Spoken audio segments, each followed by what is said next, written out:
Hello everyone, welcome to study and grow. বন্ধুরা, study and গ্রোতে আপনাদের সবাইকে স্বাগত। আজকে আবার পলিটিক্যাল অ্যাসোসিয়েশন বিফোর আইএনসির পার্ট 2 নিয়ে এসেছি বন্ধুরা। কালকে আমি পলিটিক্যাল অ্যাসোসিয়েশন পার্ট 1 আপলোড করেছি। যারা দেখেননি তারা প্লেলিস্টে গিয়ে দেখে নিতে পারেন। পলিটিক্যাল অ্যাসোসিয়েশন বিফোর আইএনসি একটা খুবই গুরুত্বপূর্ণ টপিক। এখান থেকে খুব ভালো ভালো পরীক্ষাতে ভালো কোশ্চেন্স করে থাকে। এখন ডব্লিউবিসিএস বলুন, ওয়েস্ট বেঙ্গল পিএসসি, ইউপিএসসিতেও এখান থেকে কোশ্চেন এসে থাকে। আর ইন্ডিয়ান হিস্ট্রি, বিশেষ করে মডার্ন হিস্ট্রি এবং ইন্ডিয়ান ন্যাশনাল মুভমেন্ট, এই এই বিশেষ টপিকটা খুবই ইম্পর্ট্যান্ট। বিসিএসে তো খুবই কোশ্চেন আসে এবং বেঙ্গল ওরিয়েন্টেড পড়াশোনাগুলো, বেঙ্গল ওরিয়েন্টেশন থেকে কোশ্চেন ইউপিএসসি থেকেও খুব বেশি আসে। তো চলুন শুরু করা যাক। তো আজকে কী কী টপিক কভার করব: British India association, Bombay native association, Madras native association এবং ইস্ট ইন্ডিয়া অ্যাসোসিয়েশন। এই চারটে খুব গুরুত্বপূর্ণ টপিক। চারটে পলিটিক্যাল অর্গানাইজেশন যা ন্যাশনাল কংগ্রেসের আগে শুরু হয়েছিল, সেই চারটে নিয়ে আমাদের আলোচ্য বিষয়। চলুন শুরু করা যাক। Let's start. প্রথম হচ্ছে ব্রিটিশ ইন্ডিয়া অ্যাসোসিয়েশন। খুবই গুরুত্বপূর্ণ, খুবই ইম্পর্টেন্ট অর্গানাইজেশন এটা, কারণ কি যা শুরু হয়েছিল 1851, 1851 সালে এই অর্গানাইজেশনটা শুরু হয়। কীভাবে শুরু হয়? On 29 October 1851। মাসটা মনে রাখতে হবে। এখন যেরকম খুঁটি খুঁটি কোশ্চেন করা হচ্ছে পরীক্ষাতে, সালটা তো ইম্পর্টেন্ট, কিন্তু মাসটাও খুব important. Landholder Society and Bengal British India Society were merged together to form British India Association. 29 October 1851 সালে ল্যান্ড হোল্ডার সোসাইটি বা জমিদারি অ্যাসোসিয়েশন, যেটা যার আরেক নাম, এবং বেঙ্গল ব্রিটিশ ইন্ডিয়া সোসাইটি দুটো মার্চ একত্রিত হয়ে ব্রিটিশ ইন্ডিয়া অ্যাসোসিয়েশন শুরু হয়। এবং ল্যান্ড হোল্ডার সোসাইটি হচ্ছে অ্যারিস্টোক্রেসি অফ ওয়েলথ, মানে জমিদারদের একটা সোসাইটি, এবং বেঙ্গল ব্রিটিশ ইন্ডিয়া সোসাইটি হচ্ছে অ্যারিস্টোক্রেসি অফ ইন্টেলিজেন্স, মানে গুণী ব্যক্তিদের একটা অ্যাসোসিয়েশন ছিল, ইন্টেলেকচুয়ালস বলতে পারেন তাদের অ্যাসোসিয়েশন। এবং ল্যান্ড হোল্ডার সোসাইটি ছিল হচ্ছে ওয়েলদি পার্সনের অ্যাসোসিয়েশন। তাই এই দুটো একত্রিত হয়ে ব্রিটিশ ইন্ডিয়া সোসাইটি শুরু হয়েছিল। কারণ কি এরা ভিন্ন ভিন্নভাবে, আলাদাভাবে ল্যান্ড হোল্ডার সোসাইটি এবং বেঙ্গল ব্রিটিশ ইন্ডিয়া সোসাইটি ঠিক ভালো ফ্লারিশ করতে পারছিলেন না, ভালো ফল হচ্ছিল না, কাজ হচ্ছিল না ভালো। তাই দুজনা ঠিক করলেন যে দুটো অর্গানাইজেশন মার্জ হয়ে একসাথে হয়ে যাবে। বুদ্ধিজীবীদের পার্টি এবং জমিদারের পার্টি মিশে গিয়ে একত্রিত হয়ে গেলে ভালো কাজ হতে পারে। এই ফান্ডাটা তাই ছিল। দ্য প্রেসিডেন্ট, এখান থেকে কোশ্চেন আসতে পারে, who was the first president of the British India association? The president of the first committee of this organisation was Raja Radhakanta Deb. Radhakanta Deb ছিল ব্রিটিশ ইন্ডিয়া অ্যাসোসিয়েশন প্রথম president, while Debendranath Tagore was its secretary. Debendranath Thakur প্রথম secretary ছিলেন। তার মানে রাধাকান্ত দেব ছিলেন প্রথম president এবং দেবেন্দ্রনাথ ঠাকুর ছিলেন প্রথম secretary. The news paper of this society was Hindu Patriot, মানে এই সোসাইটির নিউজ পেপারটি ছিল হিন্দু প্যাট্রিয়ট। আসতে পারে Hindu Patriot is the news paper of which society বা হুইচ অর্গানাইজেশন, তখন হবে ব্রিটিশ ইন্ডিয়া অ্যাসোসিয়েশন, এরকম করে কোশ্চেন আসতে পারে। আর হিন্দু প্যাট্রিয়টের এডিটারের নাম কি? হরিশচন্দ্র মুখার্জি। কোশ্চেন বারবার এসে থাকে এখান থেকে, হিন্দু প্যাট্রিয়ট, এডিটারের নাম, পত্রিকার নাম। The news paper of society Hindu Patriot which adopted a strong critical political tone. Hindu Patriot তখন ব্রিটিশদের বিরুদ্ধে একটা পলিটিক্যাল টোন ইউজ করত। চলুন নেক্সট। দে, এখন কন্টিনিউ করছি British India association. They had submitted a petition to British Parliament with suggestion for new charter law of the company. তারা petition submit করতেন নিউ চার্টার ল আনার জন্য, নতুন ল, নতুন চার্টার অ্যাক্ট আনার জন্য। এবার তাতে কি থাকবে? চার্টারের মধ্যে থাকবে a separate legislative council of popular nature, সাধারণ মানুষদের একটা লেজিসলেটিভ কাউন্সিল থাকবে। Abolition of stamp, salt and আবগারি ডিউটি, আবগারি মানে এক্সাইজ বলা হয়। Abolition stamp, salt and duty, তখনকার দিনে নুন ট্যাক্স দিতে হতো, যা নিয়ে গান্ধীজি ডান্ডি মার্চ করেছিলেন তখনকার দিনে ব্রিটিশদেরকে নুন ট্যাক্স দিতে হতো। Reducing the salary of British officer at higher post, এবং যেসব ব্রিটিশ অফিসার ছিল তাদের স্যালারিটা কমানোর জন্য হতো, কারণ কি অধিক স্যালারি দেওয়া হতো ব্রিটিশ অফিসারদেরকে, এবং সেই স্যালারি ইন্ডিয়া থেকেই আনা হতো, ইন্ডিয়াকে শোষণ করেই আনা হতো স্যালারিটা। তো এই 4-5টা দাবি ছিল ব্রিটিশ ইন্ডিয়া অ্যাসোসিয়েশনে, যাতে নতুন করে চার্টার হোক। Separate legislative council, application of salt tax, stamp and excise duty, and reducing the salary of British officers at higher post. In the charter act of 1853, এবং ব্রিটিশরা কিছু মেনেছিল আর কি। পিটিশনটা খুব শান্তিপূর্ণ হয়েছিল, অহিংসা মতে হয়েছিল। One of the above suggestion was incorporated and the Governor General Council was for legislative purpose was expanded by adding 6 new members. এই তো এত কিছু হয়নি, কিন্তু এই সেপারেট লেজিসলেটিভ কাউন্সিল একটা মেনটেন করা হয়েছিল চার্টার অ্যাক্ট অফ 1853, যেখানে 6টা নিউ মেম্বার্সকে অ্যাড করা হয়েছিল গভর্নর জেনারেল লেজিসলেটিভ পারপাসের জন্য। কিছু কিছু মানা হয়েছিল, পুরোটা মানা হয়নি, 10% মানা হয়েছিল। However, the organization was not able to penetrate the country due to lack of constructive political policy and high annual subscription of ₹50 per annum. তখনকার দিনে আজ থেকে প্রায় 250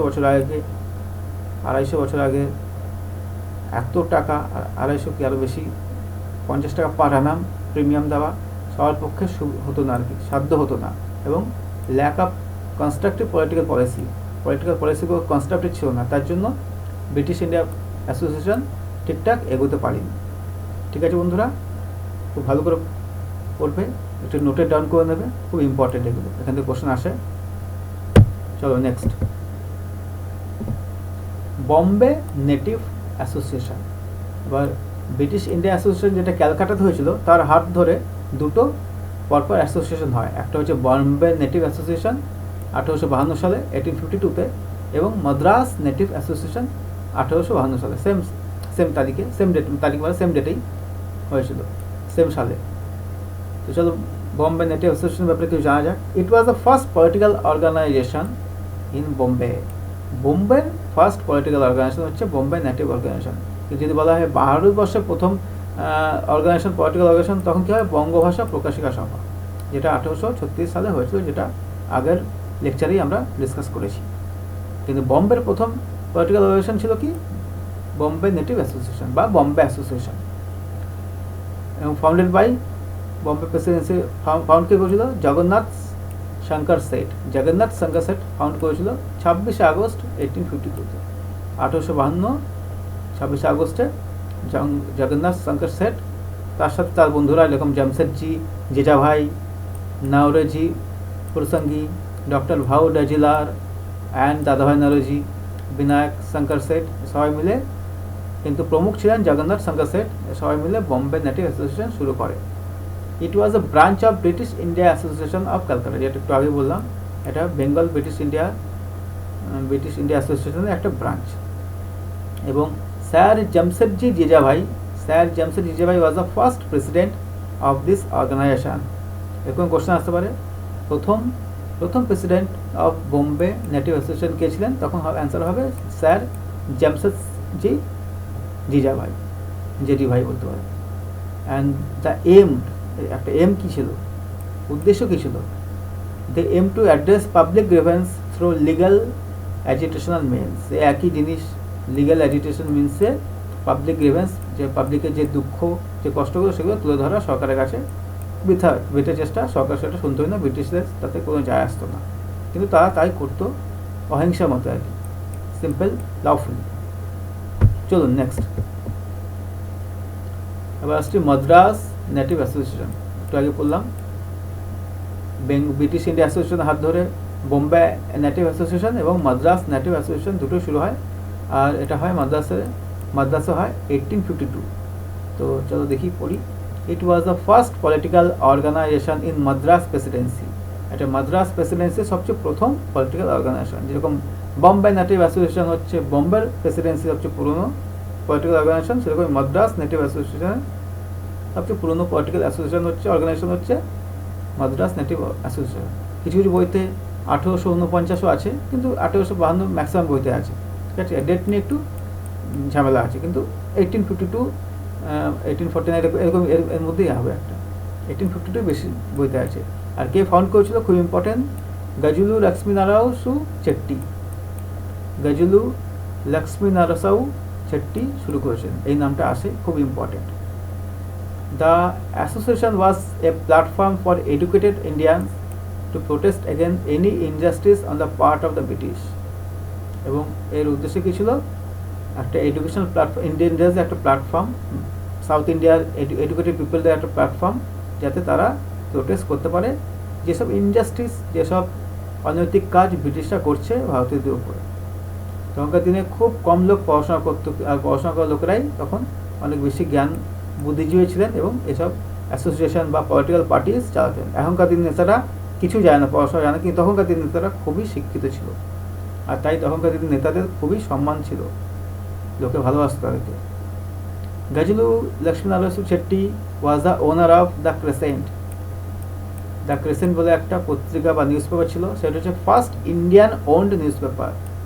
প্রথম ইন্ডিয়াতে নিউজ পেপার হচ্ছে বেঙ্গল গ্যাজেট, কিন্তু ওনার ছিল হচ্ছে একজন Britisher, non Indians, foreigner, westerner, কিন্তু first Indian owned newspaper যদি কিছু থাকে তার নাম হচ্ছে দ্য ক্রেসেন্ট। আর তার ওনার কে ছিলেন, ইনি ছিলেন গজলু লক্ষ্মী নারায়ণ চেট্টি। এটা খুব ইম্পর্টেন্ট, হাইলি ইম্পর্টেন্ট ব্যাপারটা, এখান থেকে কোশ্চেন আসতে পারে। তো চলো নেক্সট, এবার আসছি East India association. East India association খুবই ইম্পর্টেন্ট, এখানে কোশ্চেন অনেকবার এসছে, who was the founder of East India association. তো সঙ্গে সময় হবে তিনি মহান ব্যক্তি দাদাভাই নেহরুজি। চলো পড়ি একটু। It was an organisation established by some Indian students like Dadabhai Naoroji, Feroz Shah Mehta, Badruddin Tyabji and W C. Banerjee and Manmohan Ghosh. এরা সবাই আইএনসিতে ছিলেন, কিন্তু আইএনসির ঠিক আগে ইস্ট ইন্ডিয়া অ্যাসোসিয়েশন 1866 সালে, কিছু বইতে 1867 আছে, কিন্তু শুরু হয় 1866 সালেই শুরু হয়, এটা এক্সাক্ট টাইম। লন্ডনে হয় 1 অক্টোবর 1866-এ এর স্থাপনা হয়। মেন প্রমুখ ছিলেন দাদাভাই নেহরুজি। তারা কি তখন স্টুডেন্ট ছিলেন, বিলেতে বা লন্ডনে পড়তে গেছিলেন, এবং তারা ওখানে একটা অ্যাসোসিয়েশন শুরু করে ইস্ট ইন্ডিয়া অ্যাসোসিয়েশন নামে। ইস্ট ইন্ডিয়া, কারণ তখন দুটো ইন্ডিয়া ছিল, মানে ফরেনার লোকরা ছিল একটা ইন্ডিয়া, ওয়েস্ট ইন্ডিজকে, আমেরিকাকে ওয়েস্ট ইন্ডিজ ভাবতো এবং ইন্ডিয়াকে ইস্ট ইন্ডিয়া ভাবতো, তাই East India company. It was one of the predecessor organisation of the Indian national congress. Indian national congress ঠিক আগের, প্রিডিসেসর মানে ঠিক আগের পূর্বপুরুষ বা পূর্ব পার্টি হচ্ছে ইস্ট ইন্ডিয়া অ্যাসোসিয়েশন। কারণ কি আইএনসির ফ্রেমিং মেম্বার্সরা এখানে আসে, যেমন দাদাভাই নেহরুজি, ফিরোজ শাহ মেহতা, বদরুদ্দিন তায়েবজি, ডব্লিউ.সি. ব্যানার্জি, মনমোহন ঘোষ এবং সুরেন্দ্রনাথ ব্যানার্জি খুব ভালো বন্ধু ছিলেন। এ নিয়ে ওনারা একটা পার্টি করেছিলেন, সেটা পরে পড়বো। তো ম্যাক্সিমাম লোকরাই আইএনসিতে ছিল, তাই আইএনসির প্রেডিসেসরকে বলা হয় ইস্ট ইন্ডিয়া অ্যাসোসিয়েশন। এবং মেন গোল কী ছিল, main goal aim, the association's main goal was to make the people of UK মানে ইংল্যান্ড বা পুরো United Kingdom aware about the condition in India and generate support among the British people for Indian welfare. British ইন্ডিয়ানসের খুব করুণ অবস্থার ব্যাপারে ইউকের লোকেদেরকে, মানে ব্রিটিশ লোকেদেরকে জানানো যে ব্রিটিশরা ইস্ট ইন্ডিয়া কোম্পানির লোকেরা কীরকম অত্যাচার চালিয়ে যাচ্ছে ইন্ডিয়াদের উপরে, তাই এটা হচ্ছে তাদের মেন উদ্দেশ্য ছিল। The association had open branches in Bombay, Madras and Calcutta. এবং তারপরে অ্যাসোসিয়েশনটা তার ব্রাঞ্চ খোলা হয় ইন্ডিয়াতে, বোম্বেতে, মাদ্রাসে, ক্যালকাটাতে। এই তিনটে প্রেসিডেন্সি ছিল, Bombay presidency, Madras presidency and Calcutta presidency. 1869-এ খোলা হয়। ঠিক আছে বন্ধুরা, তো আজকে এতটাই অবধি। কালকে আবার কিছু টপিক করব, ছোটো ছোটো টপিক করছি, ছোটো ছোটো মডেল হিসাবে পড়লে খুব ভালো হয়, ভালো পড়া হয়। Thank you friends, thank you for listening. চ্যানেলটাকে লাইক করুন, শেয়ার করুন, সাবস্ক্রাইব করুন। সাবস্ক্রাইব নাও করতে পারেন, ভালো লাগলে লাইক করুন, নাহলে ডিসলাইক করুন।